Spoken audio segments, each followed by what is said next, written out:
Tere tulemast Esna galeriisse. Minu nimi on Aija Saakova ja me vestleme täna siin Viivi Luige ja Joonas Ellermaaga. Tere! Tervist! Meil on selline plaan, et me tahame rääkida kirjandusest kui kunstist ja võib-olla isegi täpsemalt, et kirjandusest kui sõnaks saamise kunstist. Ja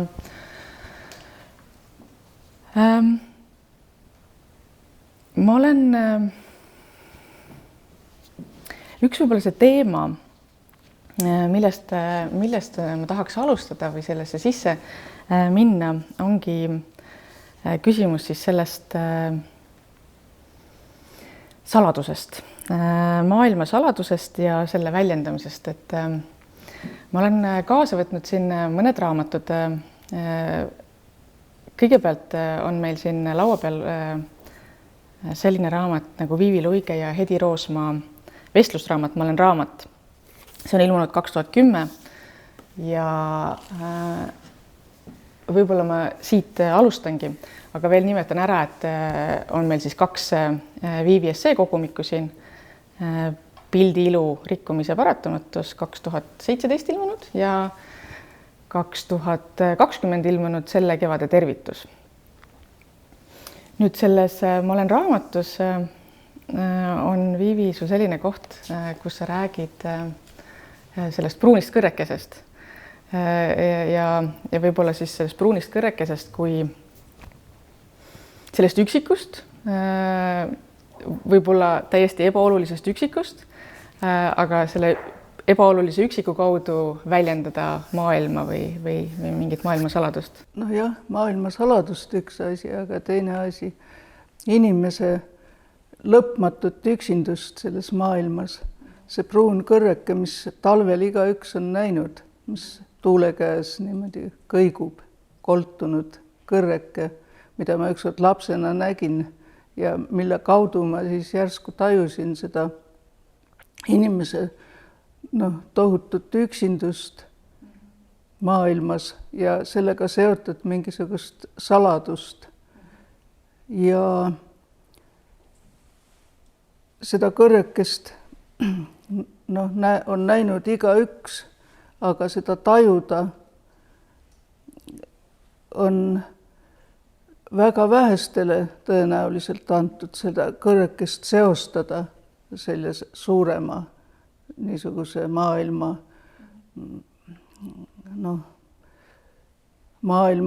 murega, ütleme niimoodi. Ja nägemine on üks asi, mis kuulub kogu selle kunsti loomingu juurde. Sa kas näed või ei näe ja kas sa näed seda, näed tavalises kõige triviaalsemas asjas midagi, mida keegi teine sinu asemel ei saa näha ja siis sa väljendad seda, mida sina oled näinud, seepärast, et keegi teine ei ole sina, teine kunstnik ei ole ka sina ja millegi väljendamiseks on siiski, on vaja instrumenti ja iga kunstnik on erilise maailma erilisuse ja saladuse väljendamise instrument minu meelest igaüks erinevalt, mitte et nad saaksid või oleks võimalik korrata üksteist. Ja on Joonas sul midagi lisada sellele? Ma kirjutan kõikidele su mõtetele rasvaselt alla praegu, et ma olen väga resoneerun nende mõtetega ja sa oled kindlasti oma loome teel selle saladusega su side ja suhe on kindlasti palju väga sügav. Sa oled selle saladusega palju tegelenud. Kui praegu see kõrrekese motiiv siin välja käidi, mulle lihtsalt lõi pähe, et tõesti see on nagu mitmes mõttes tore metafoor, kõigepealt seda kõrrekese tunnet, kõrrekese aistingut kuidagi verbaliseerida. Minu arust, kas sa Ridala talveõhtu luuletusega sa oled minu arust öelnud, et sealt sa said aru, mis see talveõhtu üldse on, kui Ridala oli need... Täpselt, kui see oli sõnastatud. Et seda ma olen palju kordi rääkinud, et kui ma olin ma arvan, et 4-aastane, siis ühel sellisel kevadtalve õhtul luges ema mulle selle luuletuse ette, ilma et ta oleks kuidagi seda kommenteerinud, et mine vaata välja või midagi, vaid ta lihtsalt luges mulle selle luuletuse ette ja siis ma läksin õue ja nägin, et ma olen selle õhtu sees. Ma sain järsku aru, et see, sõnade kaudu ma sain aru sellest, selle luuletuse tähendusest, tähendab selle talveõhtu tähendusest, et kuidas see oli sõnastatud ja et enne see pidi olema sõnastatud, enne kui ma seda nägin.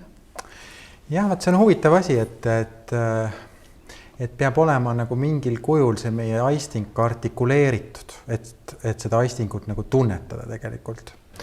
Ja see kõrrekene on ka selles mõttes tore, et mul tuli meelde, et see on ju Blaise Pascali väga kuulus selline inimese määratlus, et inimene on mõtlev pilliroog.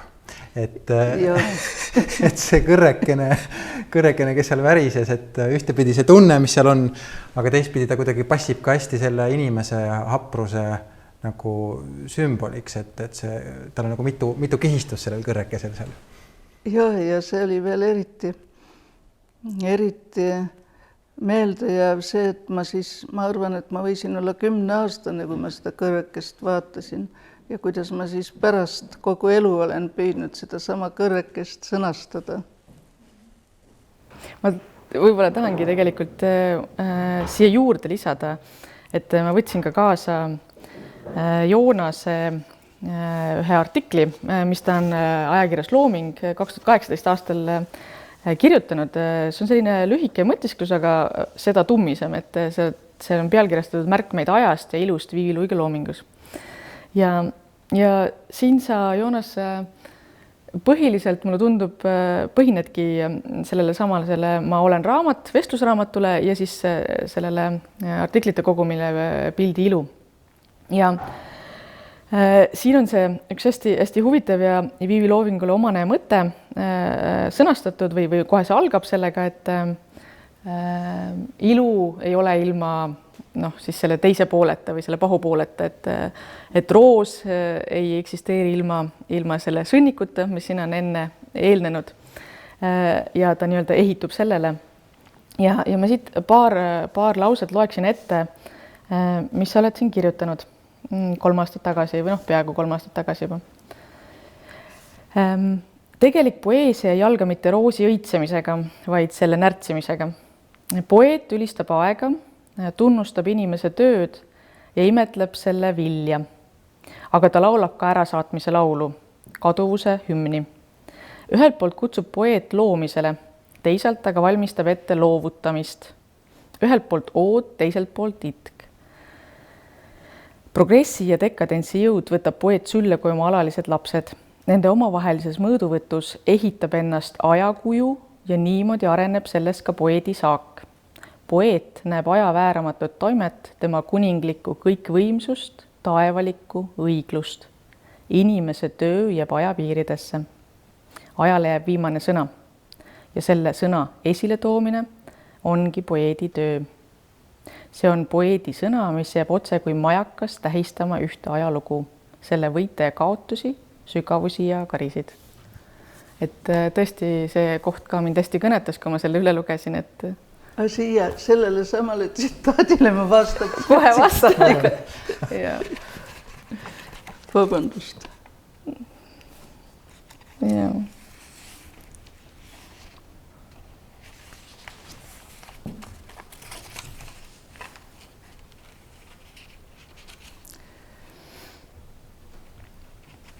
Siin on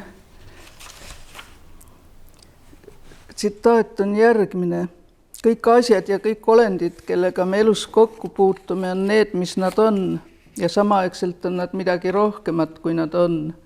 Ja see, miks sa seda rohkemat näed või miks sa ei näe, sõltub sellest, mis lainele sa lased oma elule end häälestada. See on ju vana tuttav asi, et lastena näevad ka niinimetatud harilikud inimesed palju rohkem kui hiljem. Neid samu inimesi murelike täiskasvanutena nähes ei usukski, mida kõike nad kord märkasid ja rääkisid. kui inimene häälestab ennast argimuredele, siis hakkab ta asju ja olendeid nägema üheplaanilistena. Tähtsaks muutub nende kaal, vanus, maht, hind, kasutus ja kasulikkus. Teine äärmus on ka olemas. Teise äärmusse langedes muutub inimene väga luuleliseks ja pühaks, räägib ainult kõrgetel teemadel ja unustab, et lilled, mida ta nuusutab, on sõnnikuga väetatud. See oli nüüd vastus sellele Joonase tsitaadile, aga rääkis tegelikult täpselt sama asja, eks ole. jah, et see kahe poole olemasolu, eks, ja selle tunnistamine, et ja noh, nii nagu ka selles samas ka Joonas on seda siin oled sõnastanud, et ka teatav selline pilge kuulub selle kõige juurde või tõesti nagu iseenda mitte liiga tõsiselt võtmine, et see on võib-olla Viivi loomingul hästi omane. Distants iseendaga. Et sa võid elada läbi mida iganes, kannatada midagi, aga sul peab alati olema, kui sa oled looja või kunstnik, sul peab alati olema iseendaga teatav distants, teatav pilge või iroonia enda suhtes või selle olukorra suhtes. Sa oled vist seda nimetanud kuskil ka kuidagi selliselt, et on üks on nagu see inimene sina või see, kes kogeb neid protsesse ja kirjanik on siis see sinus, kes oskab siis sellest distantsilt seda vaadata. Jaa, ma olen seda öelnud, aga see ei ole eriti originaalne. Seda on paljud öelnud ja see on nagu tõsi, see ongi nii. Kui sa seda distantsi ei suuda endaga saavutada, et siis sa ei ole päris õige kirjanik. Siis sa nutad kurba raamatut kirjutades näiteks ise. Aga pigem on raamatu kirjutamine ju nagu operatsioon, kirurgitöö mingis mõttes. Et sa ei saa sellele kirjutamise hetkel kaasa elada, vaid sa pead seda tegema. Täpselt ja kogu oma elu kogemuse põhjal, kõige põhjal, mis sa siiamaani oled läbi elanud või kelleks sa oled kasvanud, siis iga see hetk, kui sa seda tööd teed, siis see on sinu lagi parajasti sel hetkel. Sa ei saa rohkem ja sa ei või vähem. Ja kuidas sulle tundub, et kas see distants on nagu meile kõigile võrdselt nagu ligipääsetav, kui me seda sooviksime, et pääseda nii-öelda sellele mingisugusele perspektiivile, kas oma elu suhtes või maailma suhtes või mis tahes muu asja suhtes, või on ikkagi nii, et mõnel on nagu see kuidagi paremini käes ja teine võtab seda elu ikkagi liiga tõsiselt või siis liiga pühalikult või mis tahes muul viisil nagu on kuhugi mingisse positsiooni nagu liialt klammerdunud, mis märgib tegelikult seda, et seda distantsi ei ole, et sa oled liiga kleepunud kokku nagu selle ainega, millest sa tehtud oled. See on võib-olla,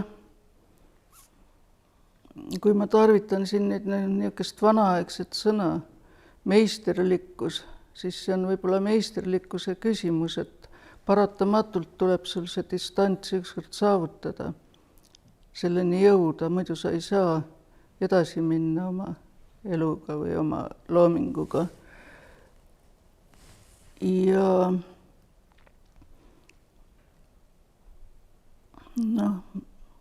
ma hetkel ei oska sellele nagu midagi rohkem lisada. Ma ei taha minna liiga suureliseks, aga mulle tundub, et mõnikord see distantsi saavutamine nagu on seotud sellega, et sa pead nagu millelegi surema. Mingile asjale iseendas, mis sa arvasid, et sa oled. Aga tegelikult tuleb välja, et sa... Mingi lahtilaskmise küsimus. Just, ma ei tea, kui me... Kas või siis, kui me lapseeast väljume puberteedi ikka või sealt edasi, et meiega toimuvad mingid muutused, et midagi on nagu tegelikult, mida me pidasime nagu igaveseks või igavikuliseks, selgus oli ajalik.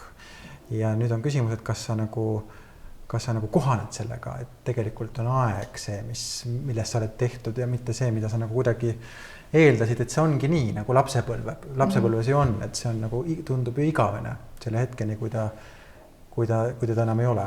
No täpselt, et sa tegelikult ju elad olevikus ikka kõigest hoolimata ja sa oledki ajast tehtud, et ja pidevas muutumises samal ajal, sa ei saa paigale jääda, isegi kui sa kõigest hingest tahaksid, sa ei saa jääda noormeheks, sa ei saa jääda lapseks, vaid et sa kogu aeg, aeg muudab sind ja sinul on võimalus ka aega muuta mingisuguses mõttes just loominguga. Et see on vastastikune. Ja mul on nagu siin tundunud, et kui me selliseid nagu realiteete puudutame, siis sa oled ka ise palju nagu naernud sellise tõe järgsuse ja kõige selle üle, mille sees justkui me elame, et siin igaüks võib rääkida mingit oma juttu. Et need on ikkagi mingid fundamentaalsed realiteedid, eriti just aeg ise. Et lõpuks aeg ikkagi otsustab asjad ära. Et sa võid seal ju pikka aega mingit muud asja ajada, aga lõpuks su tund tuleb. Ja sellega seoses just. On nagu ka nagu mingisugusest sellisest, kuidas öelda, tõe eitamisest või järgsusest nagu rääkida ei saa, et ta on kohal igal juhul. Ta on igal juhul kohal, igal juhul olemas ja tõe sellest paljususest võivad rääkida ja teoretiseerida intellektuaalid, need, kes kirjutavad tekste, aga need, kes on samuti meistrid ja samuti hoiavad oma meisterlikkusega maailma elu üleval, need enamasti ei saa tõe üle targutada, vaid nad teavad, et see tõde on kindlasti vääramatu. Kirurgi näite võib uuesti tuua. Kirurg on ka meister, väga hea neurokirurg. Sa kujutlege tema tööd ette. Tal ei ole ühtki võimalust teoretiseerida tõe üle, vaid ta on tõega silmsilma vastas oma töös. Aga siin... Niisamuti laevade kaptenid, me oleme Aiaga sellest rääkinud, neil peab olema merepõhja kaart peas, kui nad sõidavad. See on tõde, seda ei saa väärata. Ja seal ei ole palju teooriat ega targutamise ruumi nendes asjades. Aga niisamuti tegelikult ei ole ka kunstis seda ruumi, sest kunst seisab ka tegelikult tõe eest, kunstilooming.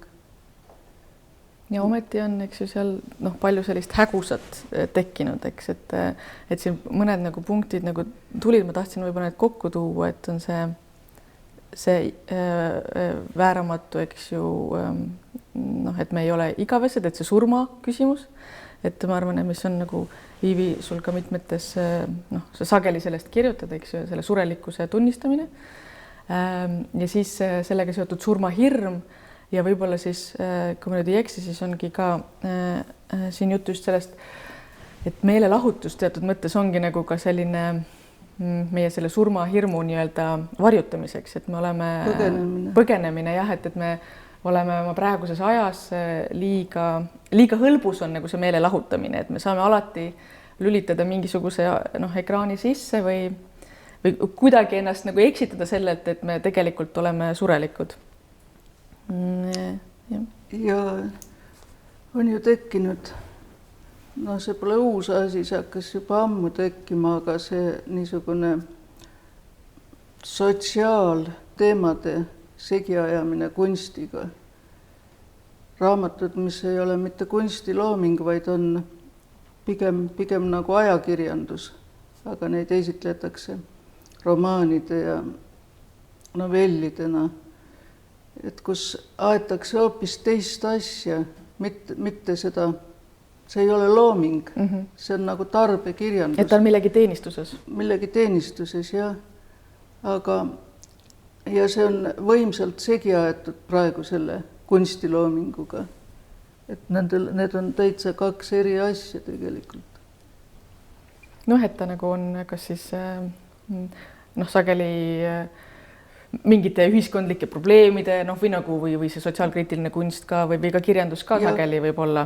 Ja see ei ole sugugi uus asi, sest seda oli 20. aastate Venemaal, see hakkas peale massiivselt, see oli Natsi-Saksamaal. Seda on kõike juba ajaloos nähtud. Jah. Aga kui kirjandusel on nagu selline küllaltki suur pretensioon tegelikult puudutada neid fundamentaalseid sfääre meie elus ja ta tegeleb sellega, siis minul on võib-olla olnud selline küsimus, et mis eristab seda tüüpi nagu kirjanduslikku teksti, kunstilist teksti näiteks piiblist või Jumala sõnast. Et kui ka kirjanik ja kirjandus nagu liigub tegelikult nendesse inimelu dimensioonidesse ja ta otsib seal mingit oma ruumi ja see köidab teda, siis mingis mõttes, vähemalt meie kultuuri kontekstis, sõna on juba kuskil nagu antud nende asjade kohta. Et mis on see, milline ruum seal on jäänud kunstilisele tekstile või kirjanduslikule tekstile? Või evangeelium on juba olemas, mis meile need asjad nagu mingil kujul avab. Aga selles mõttes on evangeelium ja piibli tekstid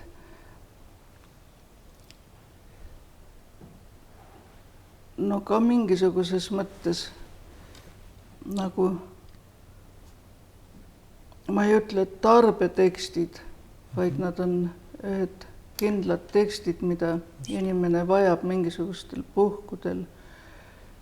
Ja kunstilooming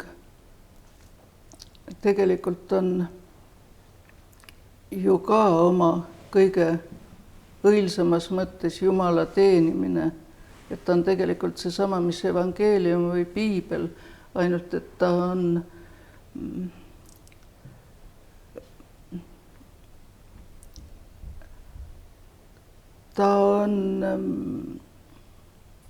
iga erineva inimese, iga erineva looja enda loodud piibel või evangeelium. Teenib üht ja sama suurt asja, Jumalat, tõde, mida tahes, kuidas me seda nimetame, ütleme siis, et tõde, aga ka Jumalat, mis peaks olema üks. Ja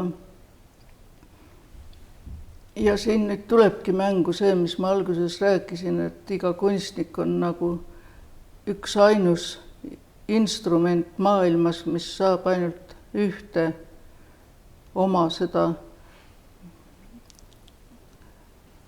erilise nägemise kaudu tunnetatud teemat või probleemi väljendada. Ja kõik kokku siis nad moodustavad selle suure niisuguse koori või siis Jumala teenimise evangeeliumi või mida iganes. Jah, kui ma sind kuulan ja mõtlen ka selle võrdluse peale või eristuse peale, et võib-olla sellise kirjandusliku teksti puhul et kirjanduslik tekst ei pretendeeri tõesti sellele, et ta oleks ise nii-öelda otse, et Jumal on nüüd kõnelenud, aga ta pigem ta on pigem just instrument, et ma olen ise võib-olla mingitel hetkedel tundnud, et ta teeb selles mõttes vabaks, et ta puhastab nagu pinna ära, et sa saad siis uuesti nagu pääsed oma enda otsustusvõime juurde tagasi, nagu kui on mingisugune selline hea kirjanduslik tekst, mingisugune sündmus, mis sind tabab läbi selle loetu ja sa saad uuesti nagu mingi oma enda vabaduse või otsustusvõime juurde ja need küsimused evangeeliumi kohta või mõne muu asja kohta, sa saad juba ise edasi sealt vaadata, mis sulle paistab sealt, et kuidas see nüüd läheb. Et pigem see tekst töötab nagu selle mingisuguse puhasti või vabastina isegi. Just. Ja siin on veel see küsimus ka, et väga palju räägitakse sellest, et kes teeb omale nime ja kuidas nime teha. Kusjuures see on see kõige tähtsusetum asi seal juures, seepärast, et kõik need evangeeliumi tekstid ja need on nimetud tegelikult tihti. on küll, on olemas, on prohvetid, on apostlid, aga siiski noh, nad on selles mõttes teistmoodi, keegi ei ole nende tekstidega omale nime teinud kunagi. Need on, nimi tuleb iseenesest, kui see tuleb. Kas siis kunst peab olema siis ka isetu? Ta peab olema selles mõttes, noh, nagu ma ütlengi, et noh, sa oled instrument, selles mõttes isetu. Et kõik muu, mis sinna tuleb, see inimlik värk, noh, see kas tuleb või ei tule juurde, nimi ja kõik muu, mis sellega kaasas käib. Mulle tundub, et see, mis sa, Joonas, just praegu välja tõid, see tee vabaks tegemine, et see on nagu hästi oluline moment, et ja tõesti niimoodi kuidagi selgelt ja klaarilt ka sõnastatud, et võib-olla selles essees onu Gottfried, ma arvan, Viivi on nagu ka rääkinud sellest, eks ju, kuidas ikkagi noh, et raamatud teevad noh, või sa ei ole rääkinud mitte üldiselt, vaid iseenda kaudu, et tegid sust selle, kes sa oled või teevad, eks ju, et mingis mõttes noh, tõesti, et head need tekstid kuidagi tõesti teevad selle tee puhtaks või aitavad kuidagi iseendaga kontakti saada või?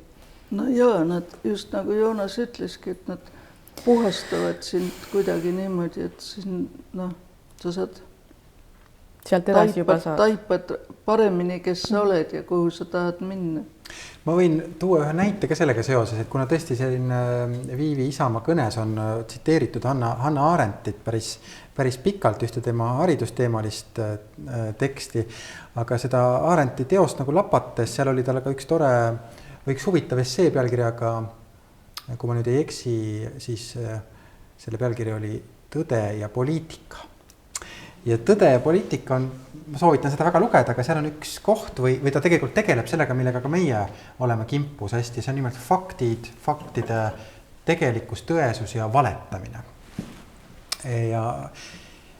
Ja ta uurib nagu valetamise fenomeni, et mis on valetamine. Ja just nimelt valetamine nagu faktide suhtes, et kas üks asi oli nii või teisiti ja loomulikult seal on kontekst sellised totalitaarsed režiimid, kus ajalugu väänati ja nii-öelda valetati lihtsalt inimestele ja moonutati seda, kuidas asjad tegelikult olid. Aga siis ta jõuab nagu ühte punkti, kus ta siis püüab nagu aru saada, et kas on mingit rohtu valetamise vastu. Ja tõdeb kuidagi ootamatult lihtsalt ja isegi mingi kergendusega, et tegelikult rohtu nagu ei ole otsest. Valetamine nagu jätkub ja sa ei saa nende valetajatega ja valega ka otseselt kuidagi võidelda või minna neid väänama siis õigeks tagasi.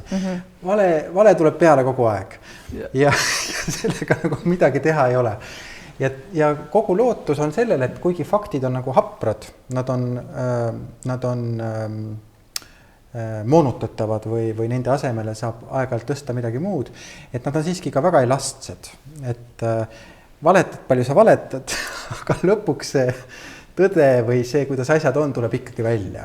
See tuleb ikkagi ilmsiks ja siin ta panebki lootuse sellele, et tuleb lihtsalt ära kannatada natukene siis seda valet, aga et see siiski lootus on sellel ja õieti ta on sellest päris kindel, et see nii ei jää, et see varem või hiljem tuleb ikkagi nagu asjade tegelik kord nagu välja. Ja minule see mõjus tegelikult kuidagi kainestavalt, et tõesti ei maksa oma energiat väga palju ka võib-olla kulutada sellisele ärritusele, kui vale jälle tuleb. Et las ta siis olla, pane uks kinni ja küll ta mõne aja pärast seal ära kaob või tuleb sinna midagi muud. Täpselt, et tee oma asja ja oma asja. Ja seda sama esseed lugesin mina ka ja ma leidsin sellest samuti suure kergenduse ja tegelikult see tundub väga tõsi, sest elu on näidanud ja et vale tuleb välja alati. Nii see paraku on jah, et kuidagi ta ilmub lõpuks ikkagi välja see mis seal nii-öelda selle vale taga siis iganes siis ka ei oleks. Olgu see lihtsalt üheks näiteks, et seda me ei pea tingimata edasi arendama, aga et kuidagi oli hea hetk. Ei igal juhul, et see tõe teema on ju ka hästi läbiv, nagu Viivi esseedest tuleb ikka jälle see sama küsimus, et tõde on olemas ja ta on vääramatu. aga võib-olla nagu proovin niimoodi küsida või tulla sellise märksõna juurde, mis ka kõlas, oli see nägemine. Et noh, maailma nägemine ja teise inimese nägemine. Ja võib-olla noh, Joonas, sa oled siin püüdnud ka kirjeldada, eks ju, seda poeedi maailma nägemist või maailmas olemasolu,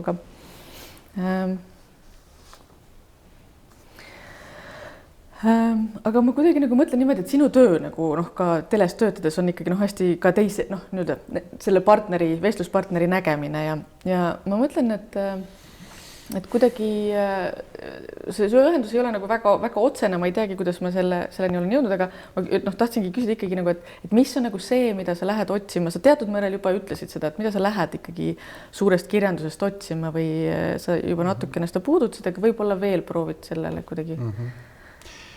Ja, no see on tõesti nii suur maardlas ja suur kirjandus, et seal on nii palju võimalusi, mida sealt otsida või mida sealt enda jaoks leida.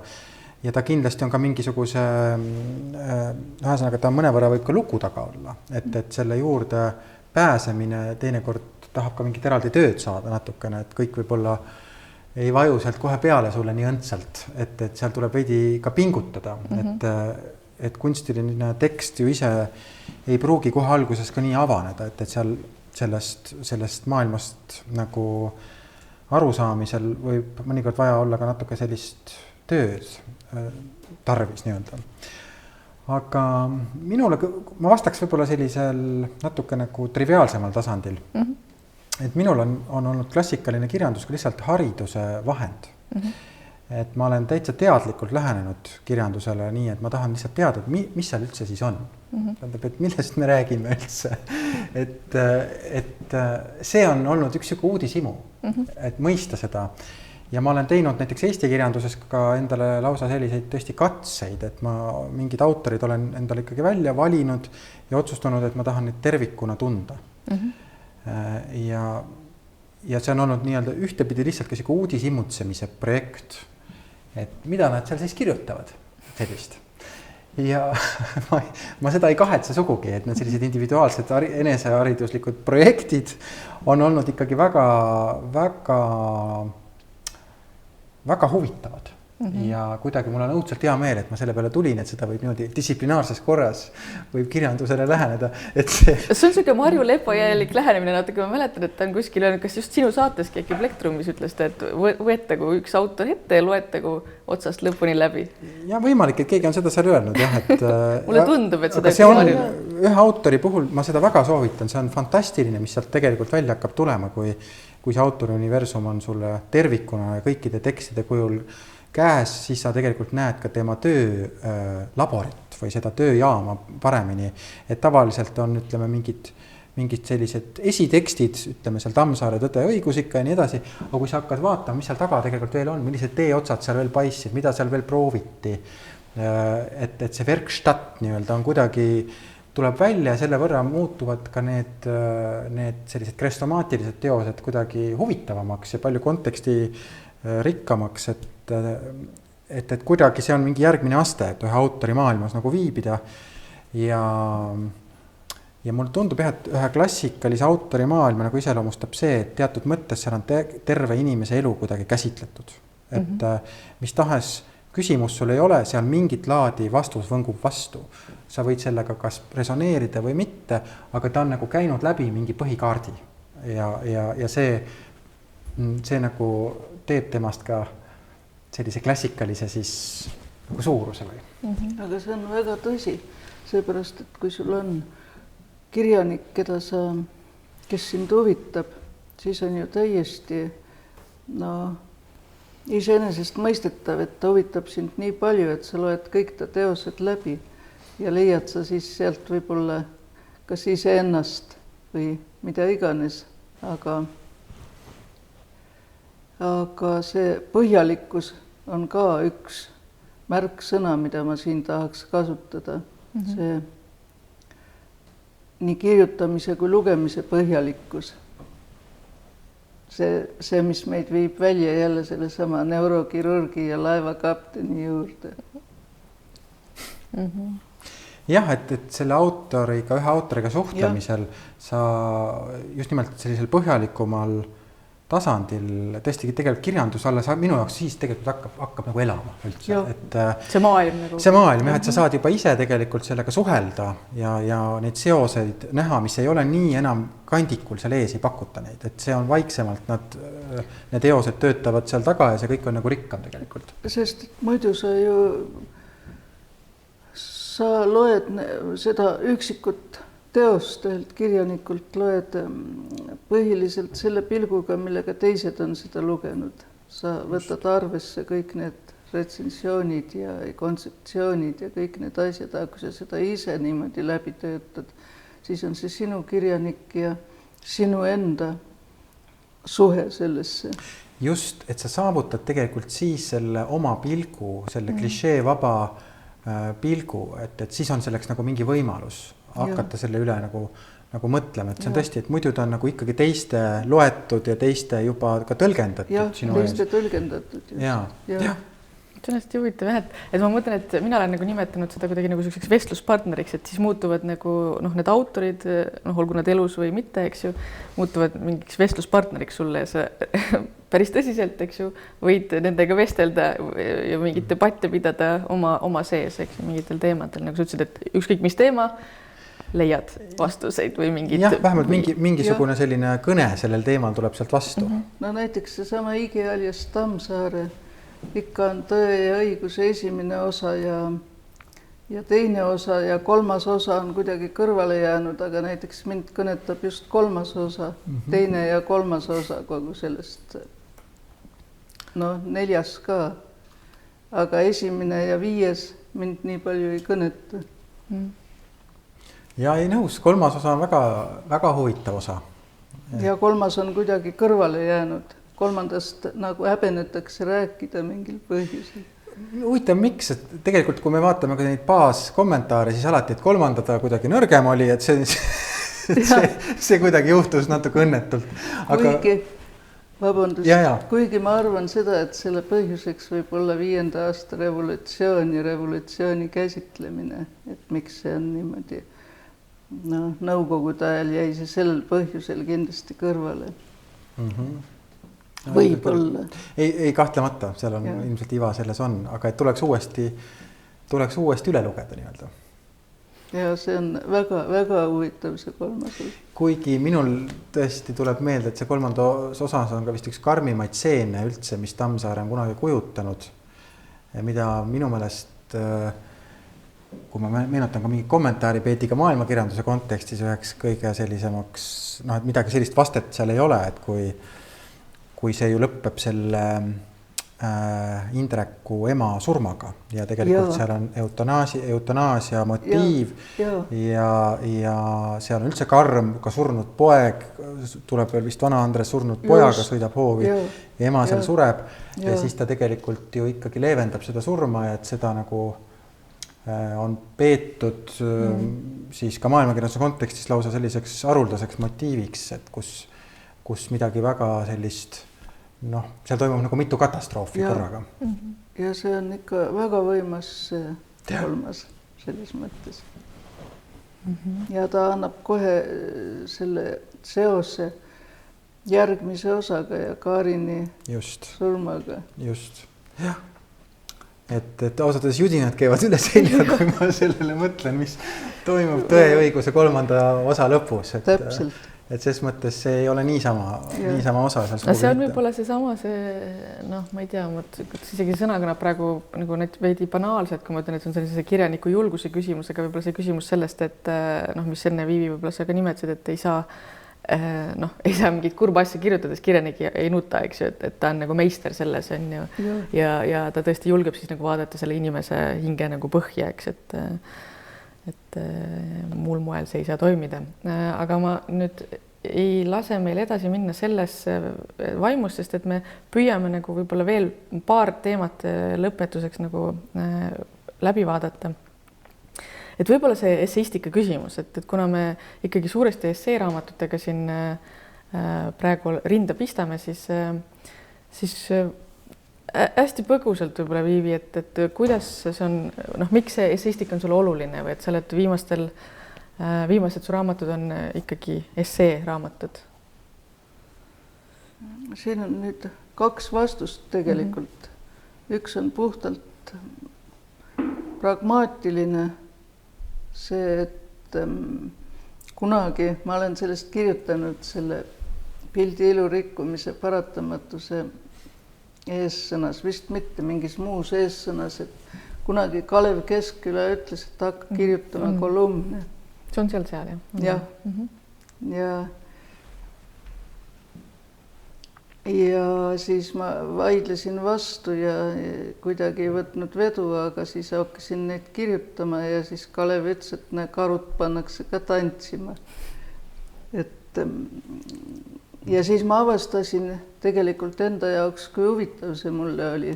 See on mulle lihtsalt huvitav, sellepärast ma kirjutangi neid. Ta on hästi selline dialoogiline või oma kaasajaga nagu dialoogis, aga samas ta on alati siuke ajatu ka kuidagi.